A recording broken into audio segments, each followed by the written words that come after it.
The air is sharp enough to crack. You can feel it in your teeth.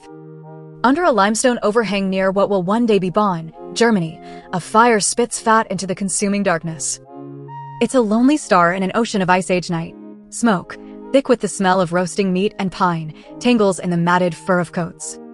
Frost clings to beards, to eyebrows, to the edge of every exhale. It is 14,200 years ago, and in this small circle of warmth, surrounded by a world of unforgiving cold, someone is holding a dying animal. They lift a small jaw into the flickering firelight. Even to an untrained eye, it looks wrong. The enamel on the permanent canine teeth is pitted and scarred, like a lunar landscape. The jawbone itself, when you look closely, is inflamed, porous, a delicate latticework of decay. This is the brutal signature of canine distemper, a morbillivirus, a merciless disease. For any wild wolf, catching distemper is a death sentence delivered in a matter of days. A week, perhaps a fever, weakness, and then the final, neurological collapse. But this juvenile canine, this puppy, this patient, has lived with this ravaging illness for weeks. Maybe a month. Maybe more. Stop and let the weight of that sink in. This isn't our world of veterinary clinics and antibiotics. This is the late Pleistocene. A world balanced on the knife edge of survival. Every single calorie is a victory, won through brutal effort and terrifying risk. Every mouthful of food is a calculation. The brutal arithmetic of existence dictates that a useless mouth, a drain on resources, is a threat to the entire group. And yet, someone in this small band of humans looked at this suffering creature and threw the math into the fire. Someone chose to keep it alive. They didn't see a burden. They saw a patient. For weeks, they must have fetched water, breaking ice at a frozen creek. They mashed cooked food, maybe even chewed it first, and gently pushed the pulp past those diseased gums. They tended to it through the fevers, through the seizures that distemper often brings. They held it close, a shivering, whimpering body against theirs, lending their own precious warmth through nights that could freeze the marrow in your bones. This single, fossilized jawbone is not just an archaeological finding. It's a crime scene of compassion, a rebellion against the cold logic of survival. And the central question it asks, echoing down through 14 millennia, is not what happened, but why. Why would a hunter-gatherer, whose every moment was dedicated to brutal efficiency, invest so much in a sick animal that, by all accounts, offered nothing in return?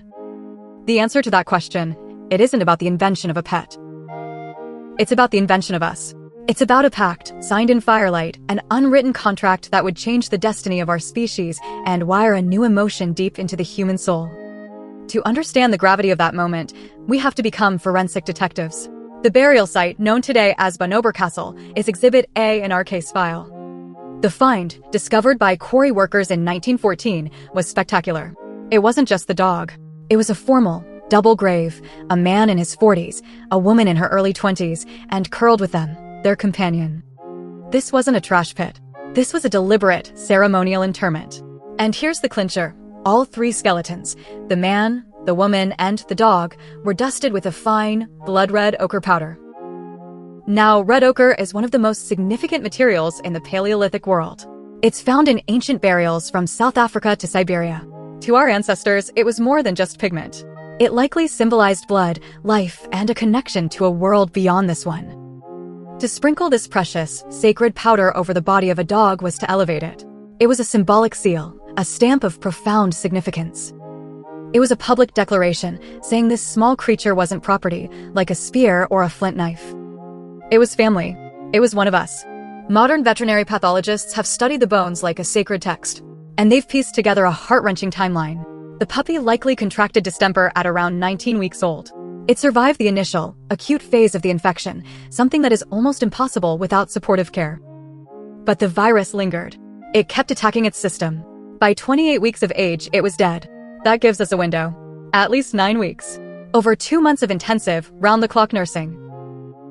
Imagine the dedication. The sheer, stubborn refusal to let go. But here's where our case file broadens and the mystery deepens. The Bonn-Oberkassel dog is not an anomaly. It's one of the earliest and most dramatic examples, yes, but it's part of a global pattern that emerges right around the same time. Across the globe, around 15,000 years ago, something profound starts happening between our two species. In Ain Malaha, in the Levant, a site belonging to the Natufian culture, we find another grave. An elderly woman, buried with her hand resting gently on the chest of a tiny, 4-month-old puppy. A gesture of tenderness, of connection, frozen in time for 12,000 years. It's a quiet, intimate scene that speaks volumes. So how did we get here? How did the apex predator of the plains, the gray wolf, Canis lupus, a creature of breathtaking wildness and power, become the creature sleeping at the foot of our bed? For decades, the story we told ourselves was a simple, self-aggrandizing one of conquest. Humans, clever and dominant, marched out, captured wolf pups, and tamed them. We broke their spirit. We bent them to our will. We were the masters. But the evidence, the real evidence from genetics and archaeology, tells a much more interesting, more nuanced, and much more collaborative story. It almost certainly didn't start with a cage or a leash. It started at the edge of the firelight. Imagine the sprawling, semi-permanent camps of our hunter-gatherer ancestors. These camps, unlike anything else in the natural world, were zones of predictable surplus. Discarded bones still clinging with meat and marrow, leftover scraps from a successful hunt, the refuse of daily life. It was a walking buffet for any carnivore bold enough to investigate. Most wolves, of course, are naturally neophobic. They have a deep-seated fear of new things, and a camp full of noisy, tool-wielding hominids is about as new and frightening as it gets. But in any population of animals, there's variation. A spectrum of personalities. While 99 wolves would see the flickering firelight and bolt, one might be a little less scared, a little more curious, a little hungrier. This wolf, this outlier, creeps closer. It learns the rhythm of the camp. It snatches a bone and retreats. It survives better than its more timid cousins, especially during harsh winters. It grows strong. It has more pups. And what crucial trait does it pass on to its offspring? That boldness, that lower flight distance, that tolerance for the weird, two-legged apes and their fires. Generation after generation, this process repeats. The wolves are effectively selecting themselves. They are choosing us. They are putting themselves on an evolutionary path of coexistence, a process scientists call commensalism. This isn't an invasion, it's an application. And the wolves that consistently got the job were the friendly ones. The ones that didn't bite the hand that was, indirectly, feeding them. Now, how do we know this isn't just a convenient campfire story? How can we be sure this is how it happened? Because in the 1950s, in the desolate cold of Siberia, a brilliant Soviet geneticist named Dmitry Belyaev decided to recreate the process of domestication in a controlled laboratory setting. This was an incredibly brave act. At the time, genetics was a forbidden science in the USSR, denounced by the state-sponsored pseudoscience of Lysenkoism. Belyaev was risking his career, and possibly his freedom, to chase this question. His chosen subject was the silver fox, a relative of the dog that had never been domesticated. His experiment was brutally simple in its design. He would house hundreds of foxes, and from each generation, he would select only the ones that showed the least fear and aggression toward humans. He'd approach the cage, and the foxes that cowered and snarled were ignored. The ones that showed a flicker of curiosity, maybe even tolerated a gloved hand, were chosen to be the parents of the next generation. He wasn't selecting for floppy ears, or curly tails, or spotted coats. He was selecting for one single, behavioral trait: tameness. Niceness. What happened next was one of the most stunning and important discoveries in modern genetics. Within just a few generations, the foxes began to change in ways Belyaev never predicted. They stopped just tolerating humans. They started actively seeking their attention. They whimpered and wagged their tails. They licked the scientists' hands. Their behavior became startlingly dog-like. But that wasn't all. Their bodies started to change, too. Their coats, once uniformly silver-black, began to show white patches, piebald coloration. Their ears, once erect and sharp, started to droop. Their tails curled up over their backs. Their snouts got shorter, more juvenile-looking. Sound familiar? Belyaev had stumbled upon a unified theory of domestication, now called domestication syndrome. He had discovered a master genetic key. Selecting for that single behavioral trait, tameness, had unlocked a whole cascade of unintended physical changes.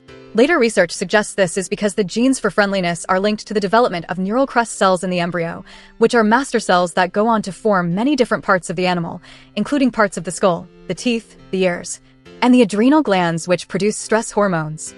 By selecting for less stress, he was inadvertently selecting for a whole suite of physical traits. In essence, Belyaev had rerun the 30,000-year wolf-to-dog experiment in just a few decades. And he proved, conclusively, that the first and most critical step in creating a dog wasn't about training or dominance. It was about choosing the wolves that already wanted to be our friends. So now we have them. These proto-dogs, these friendly, self-selected wolves, are now integrated into the human camp. And this partnership immediately and radically changes the game of survival for us. Our senses are instantly and exponentially extended. A dog's nose has up to 300 million olfactory receptors, compared to our pathetic 6 million. They experience the world through a universe of smells we can't even conceive of. Their ears can detect frequencies twice as high as ours. Suddenly, the sleeping human camp has a living, breathing, four-legged alarm system. A sentinel that can smell a saber-toothed cat on the wind from a mile away, or hear a rival tribe approaching in the dead of night, and sound the alarm long before any human would be aware of the danger. That single advantage is an unbelievable evolutionary windfall. They become our essential partners in the hunt. Imagine a Paleolithic hunt before dogs, a dozen humans, tracking a giant stag for days, relying only on footprints and their own senses. It's exhausting, dangerous work. Now, imagine it with dogs. The dogs effortlessly pick up the scent trail. They can track the animal for miles without tiring. Once they locate it, they can flush it from dense brush, harry it, circle it, and hold it at bay, giving the human hunters the critical moments they need to get close and make a safe kill. The efficiency, the success rate, and the safety of every single hunt goes through the roof. They aren't just getting scraps anymore, they are prime movers in the hunt, earning their keep 10 times over. And as their diet converges with ours, eating our cooked leftovers, which are far easier to digest, their own bodies begin to adapt. Deep in their DNA, many dog lineages develop extra copies of the AMY2B gene, a gene responsible for producing amylase, the enzyme that breaks down starches. Wolves barely have it. Dogs have it in spades. They were becoming, genetically, our dinner companions. But the most profound change of all was happening behind their eyes, in the wiring of their minds. If you raise wolf pups and chimp pups alongside human babies, they will all learn and develop in amazing ways. But there is one test that the dogs will pass and the wolves and chimps will almost always fail. The pointing test. You point at a hidden piece of food. The dog, even a tiny puppy with zero training, will instinctively look where your finger is pointing. The wolf and the chimp will almost always just stare at your finger. This seems like a small thing, but it is cognitively monumental. It means dog brains have been rewired to understand a fundamental human concept, shared intentionality. They grasp that we are trying to communicate information with them. They see us as partners in a task. They are paying attention to us in a way no other animal on Earth can. So, let's go back to our central question. Was this all just a pragmatic transaction? Were we just creating a living, breathing Swiss Army knife? A biological technology for hunting, guarding, and, eventually, hauling? Was this whole grand story just one of utility? The evidence, from that red ochre grave to the chemistry in our own brains, says no. It was something much, much deeper. This wasn't a master and servant relationship. It was a partnership. And it was a partnership that re-engineered both of us emotionally and chemically. When you stare into a dog's eyes and they stare back, a neurochemical miracle happens. Both of your brains begin to flood with oxytocin, the so-called love hormone that is crucial for the intense emotional bonding between a human mother and her infant. It is a biological mechanism for creating trust, affection, and love. And here it is, happening across the species barrier.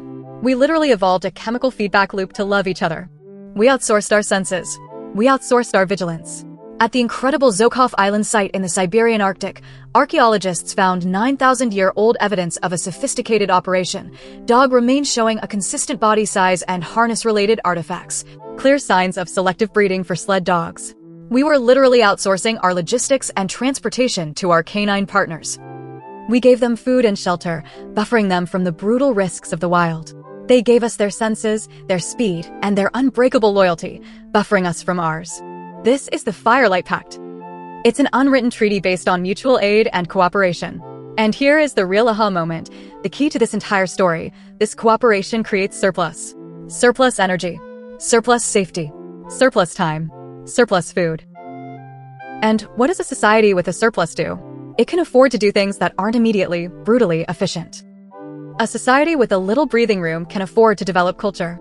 It can afford to create art on cave walls. And it can afford to be compassionate. Think about it. The sick puppy in the Bonn-Oberkassel cave was not an asset. It was not a tool. From a purely utilitarian standpoint, caring for it was a net loss of precious resources. But the human society that had been built on the foundation of the Firelight Pact was a society that had the security and the surplus to make a different kind of calculation. They were operating on a higher level. They weren't just thinking about the next meal's calories. They were thinking about a relationship. They were upholding their end of the interspecies bargain. They were demonstrating a core value of their group. We take care of our own. Care creates loyalty. Loyalty creates a stronger, more cohesive pack. That sick puppy, kept alive against all odds, is the ultimate signature of a society that has become rich enough, not just in food, but in trust, to invest in a bond for the bond's sake. It is the moment we see that empathy itself has become an adaptive, evolutionary advantage. And now, just look around you. The fingerprints of that 14,000-year-old pact are all over our modern world. They're so deeply embedded we don't even see them anymore. Your dog watching your eyes from across the room, its head cocked, trying to decode your mood? That's the direct legacy of a species that rewired its entire brain to understand human intention.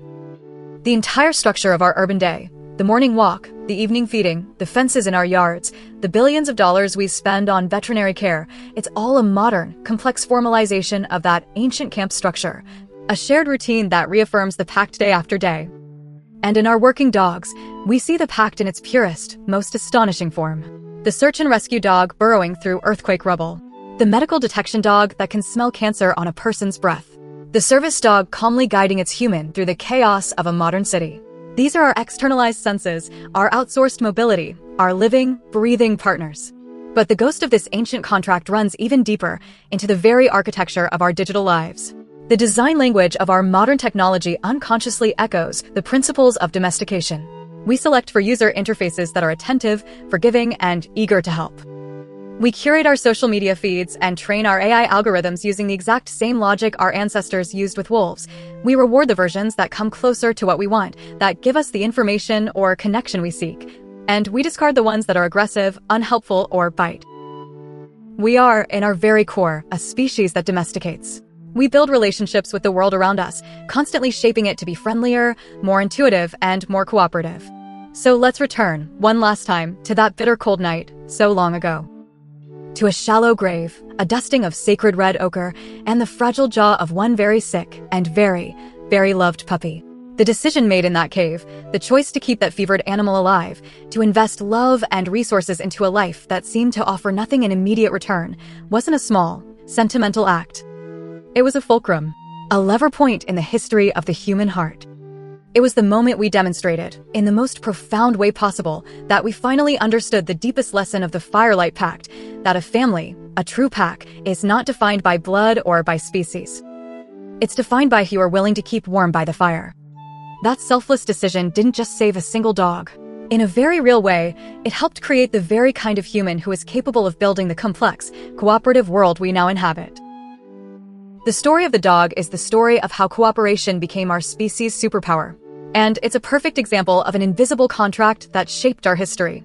If you want to see how the invisible contract we signed with a plant completely rewrote our destiny and built empires, then the video on your screen right now is an absolute must-watch.